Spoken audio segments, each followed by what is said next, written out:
Dead on the spot ang 71 anyos na ama na kinilalang si Ernesto Silgas Bato habang sugatan ang 58 anyos na misis nito na kinilala naman na si Elizabeth Pancho Bato matapos pagtatagain ng kanilang sariling anak sa Purok 2, New Masbate, Barangay Inayangan, Calinan District, Davao City, Biyernes ng umaga, Enero 3.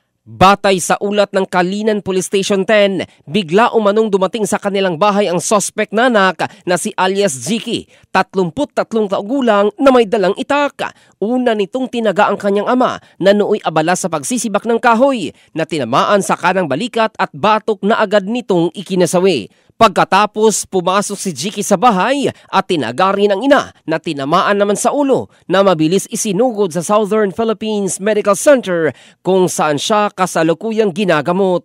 Tumakas ang suspect ngunit nahuli rin ng mga pulis sa isinagawang hot pursuit operation na kasalukuyang nakakulong sa Calinan Police Station. Lumalabas sa investigasyon na nagalit umano ang suspect matapos sabihan ng kanyang mga magulang na maghanap na ng trabaho. Nahaharap sa kasong parricide at frustrated parricide ang suspect na dati umanong gumagamit ng iligal na droga.